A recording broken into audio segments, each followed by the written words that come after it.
Let me begin by recalling, as you have done, Commissioner, why we are here. It is because of the loss of more than 1,100 lives, the lives of workers who were working at the Rana Plaza on the 24th of April. We believe that tragedy and those that preceded it are the strongest possible call for action by those of us around the table and by others. The call to action could hardly be stronger. For all of these reasons, Commissioner, Minister, we are very appreciative of the ILO having been associated with the important initiative taking place today, and we hope that it will reach a successful conclusion. Let me just say what the International Labour Organization has done since the tragedy at the Rana Plaza. We operated along two lines of action. The first was in Bangladesh itself. Immediately following the tragedy, the ILO sent a mission headed by my colleague and neighbour Gilbert Ongbo, Deputy Director General, to Bangladesh. And we were pleased that that mission resulted in a tripartite statement from the government and social partners of Bangladesh on action to be taken in a matter of urgency. Those 6 points were the submission of labour law amendments to Parliament at the session which is now current, assessment of all active RMG factories in respect of fire safety and structural integrity by the end of this year, with the initiation of remedial measures, the recruitment and training of 200 labour inspectors and the strengthening of the inspectorate system, the expansion and full implementation of the Fire Safety Tripartite Action Plan, the launching of a skills training programme for workers rendered disabled and redeployment of workers rendered unemployed due to the events, and finally, consideration for the launching of our Better Work programme in Bangladesh upon satisfactory completion of labour law reform. This was the national level Bangladesh line of action, and we are following through on all of those points with our constituents in Bangladesh, and I'll come back particularly to the labour law reform issues in a moment. The second line of action was in respect of stakeholders on the side of the trade union movement, the international trade union movement, and buyers and retailers sourcing in Bangladesh who signed an accord on fire and building safety. And I understand now there are something just under 70 retailers' signatories to that accord. We have accepted at the request of both sides of that accord to provide technical support to it, and we are pleased to note that the latest information is that the implementation programme for the accord is progressing well. This is encouraging.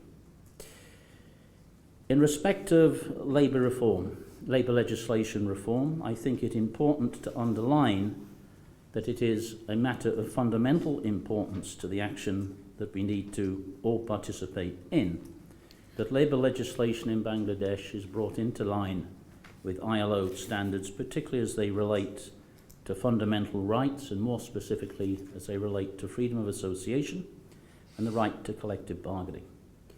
The ILO has been commenting on shortcomings in Bangladeshi legislation since a year after independence of Bangladesh, 1972, and more recently in respect of current legislation which has been in place since 2006.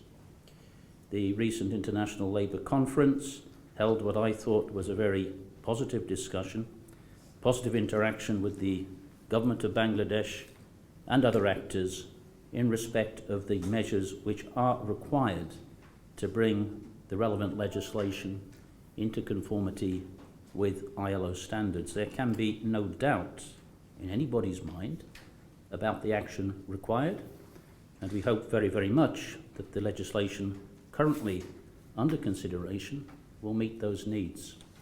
We hope that new legislation will be in place sooner, not later, because there is a matter of urgency involved.